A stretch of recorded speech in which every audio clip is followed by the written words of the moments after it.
Hola, saludos amigos. El escritor estadounidense del siglo XX, Howard Phillips Lovecraft, escribió sobre uno de los dioses antiguos que forma parte de un panteón de poderosos dioses que hace millones de años llegaron del espacio.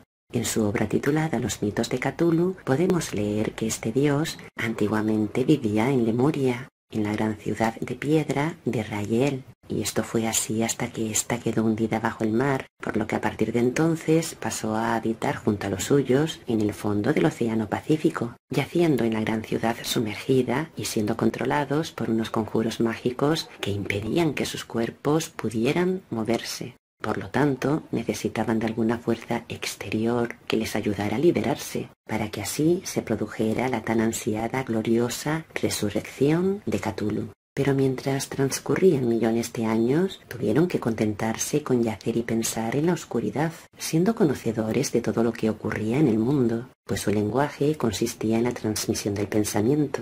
Fue así con la telepatía como Cthulhu comenzó a hablar a los hombres más sensibles, moldeándoles en sus sueños, y esto lo hizo para que ellos establecieran su culto en la tierra. Sus sacerdotes estaban convencidos de que cuando los astros fuesen favorables, la ciudad de Raziel volvería a la superficie. Entonces, ellos sacarían de su tumba al gran Cthulhu para que éste reviviera a sus vasallos y volviera así a asumir su reinado en la tierra. Que la ciudad emergió de las aguas es un acontecimiento que aparece reflejado en la obra La llamada de Cthulhu, en donde se narra que el primer oficial de un barco descubrió la ciudad hundida, puesto que ésta había emergido a la superficie en el Océano Pacífico. Esto sucedió porque las estrellas eran propicias y porque el tiempo para el despertar de Cthulhu y de sus engendros había llegado. El primer contacto que tuvo el protagonista de la obra de Lovecraft con este dios se produjo en el año 1926, tras la muerte de su tío abuelo, George Gamel Engel, quien era profesor honorario de lenguas semíticas de la Universidad de Brown en Providence, Rhode Island. El profesor murió después de regresar de un viaje en barco y tras recibir el empujón de un marinero. Como heredero que era de él, el protagonista de la obra trasladó todos sus archivos y cajas a su casa de Boston. En una de las cajas se hallaba un bajorrelieve de arcilla, notas escritas por el profesor, así como fragmentos y recortes de viejos periódicos. Los recortes de periódicos aludían principalmente a casos de alienación mental y crisis de demencia colectiva que se habían producido en la primavera del año 1925. El bajorrelieve era un rectángulo de 2 centímetros de espesor y unos 30 o 40 de superficie que contenía la imagen de un humanoide en cuclillas, con cabeza de pulpo, cuerpo de dragón, alas escamosas y un pedestal con jeroglíficos. La mayor parte de los dibujos parecían ser alguna especie de escritura jeroglífica sobre la que se encontraba una figura que parecía una especie de monstruo de cuerpo escamoso, provisto de alas, con cabeza pulposa y coronada de tentáculos.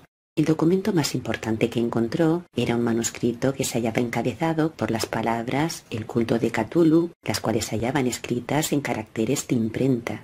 El manuscrito relataba que el día 1 de mayo de 1925 un joven escultor visitó al profesor portando el bajorrelieve para que éste le ayudara a descifrarlo. Lo había hecho la noche anterior mientras soñaba con extrañas ciudades ciclópeas de enormes bloques de piedra y gigantescos monolitos. El joven continuó teniendo sorprendentes visiones nocturnas de construcciones ciclópeas de piedra, húmedas y oscuras, y también de una voz o inteligencia subterránea que gritaba una y otra vez. De las profundidades de la tierra, de algún punto indeterminado, venía una voz que decía «Cthulhu Ftang», pero los dos sonidos que se repetían con más frecuencia eran los representados por las palabras «Cthulhu» y «Raziel». Tiempo después, el joven enfermó de una fiebre de origen desconocido después de despertarse gritando en medio de la noche con extrañas imágenes que no solo incluían una repetición de los sueños anteriores, sino también una criatura gigantesca que caminaba o se movía pesadamente. Entre las notas manuscritas del profesor también había innumerables relatos de curiosos sueños de diferentes personas, así como citas de libros y revistas, como la obra de Scott Elliot titulada Historia de la Atlántida y la Lemuria perdidas. Multitud de notas describían lo que habían soñado diversas personas en el mismo periodo en el que el joven tuvo sus extrañas revelaciones. Y esto lo consiguió el profesor tras una encuesta en la que muchas personas le mencionaron perturbadoras historias ocurridas entre el 28 de febrero y el 2 de abril, cuando gran parte de ellos tuvieron sueños muy extraños. Pero este suceso alcanzó su máxima intensidad justo en el tiempo del delirio y el comienzo de la enfermedad del joven escultor. Una cuarta parte de las personas entrevistadas hizo alusión a escenas y sonidos semejantes a los descritos por él, y algunos confesaron su terror ante la visión de una criatura gigantesca. Un hombre que se hallaba inclinado al ocultismo y la teosofía se volvió completamente loco y murió meses después gritando que lo salvaran de algún escapado habitante del infierno.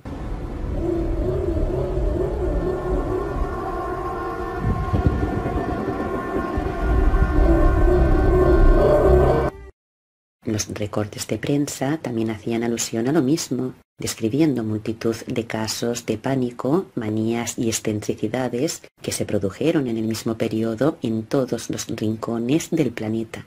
El monstruo verde y viscoso, el demonio venido de otro planeta, había despertado para reclamar sus derechos. Luego de millones de años, el gran Cthulhu era libre otra vez para poder llevar a cabo su misión en la Tierra. Para ello hizo uso de más de 1000 avatares diferentes, los cuales aparecen reflejados en el juego de rol La llamada de Cthulhu. Según la saga de videojuegos, entre sus diferentes avatares se encuentra Hitler o Al Capone, un célebre criminal vinculado a la mafia italiana. Tras su liberación, su rol consistió en servir de mensajero de los dioses exteriores, ejerciendo de emisario con el propósito de garantizar el miedo y el respeto de los demás seres del universo. Por este motivo, se deleita causando miedo, locura y sufrimiento a los mortales. Tras su liberación, Cthulhu fue conocido como la Bestia y solía aparecer a través de la Esfinge de Giza en Egipto.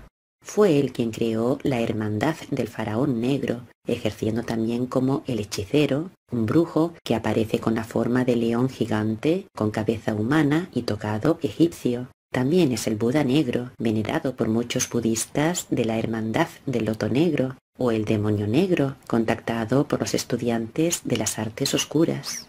En la cábala se le conoce como Samael y es portador de muerte y destrucción.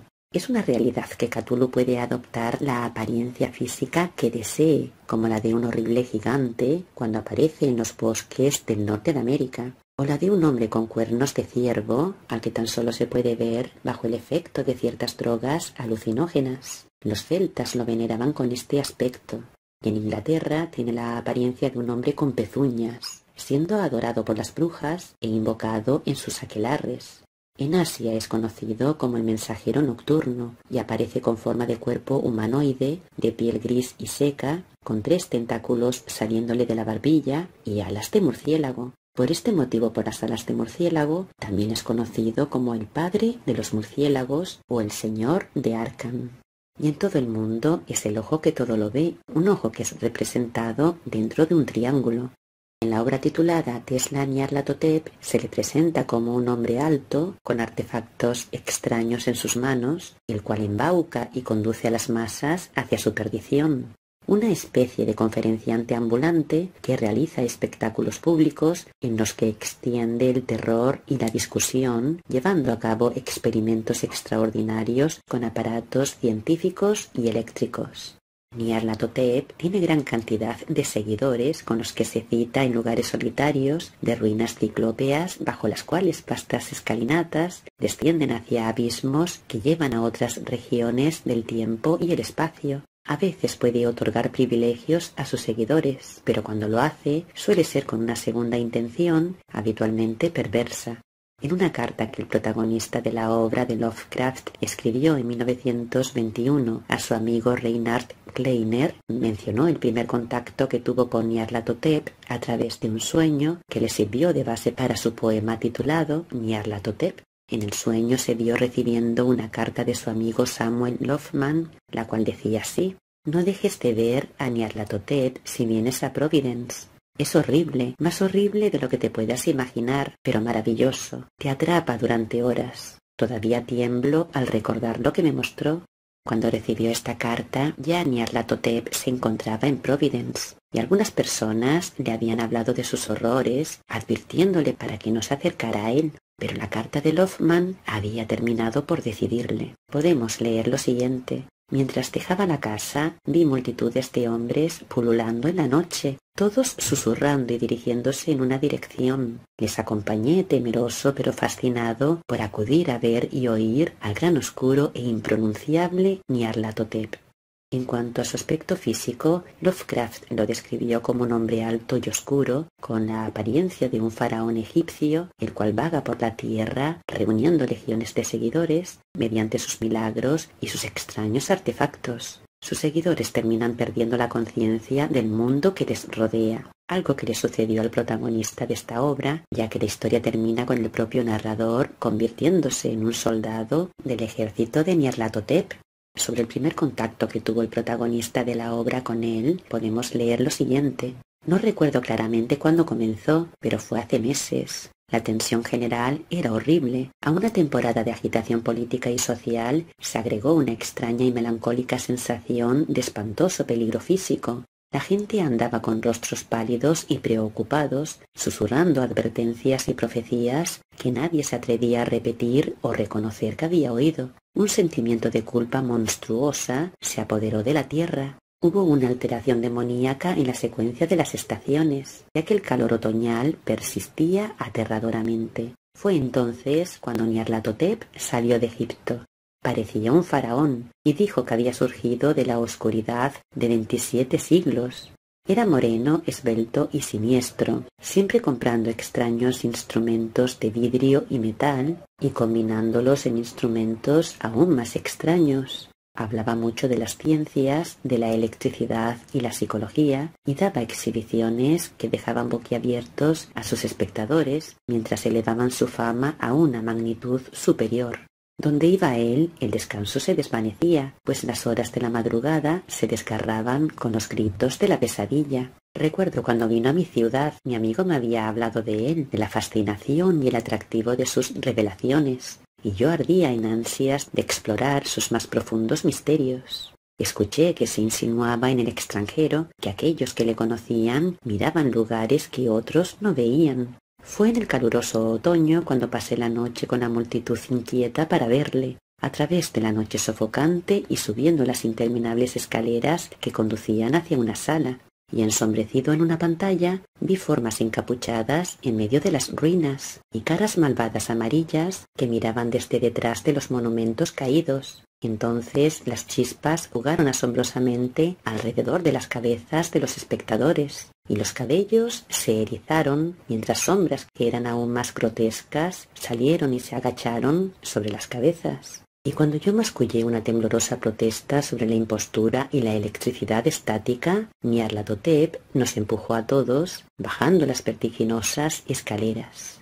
Grité en voz alta que no tenía miedo, y otros gritaron conmigo por consuelo. Cuando las luces eléctricas comenzaron a desvanecerse, maldijimos a la compañía una y otra vez y nos reímos de las extrañas caras que habíamos hecho. De esta manera, amigos, es como terminó de forma patética su exhibición de aparatos eléctricos. Era así como pretendía engañar a la gente haciendo uso de aparatos eléctricos. Esto me hace concluir que Cthulhu ya no engaña a nadie y que sus estrategias están siendo desveladas. Por lo tanto, estamos hablando de un dios fracasado, de un Cthulhu o un Nyarlathotep que, aunque lo intentó durante décadas, durante siglos, es más, durante millones de años, siempre resultó vencido. Hasta pronto, amigos.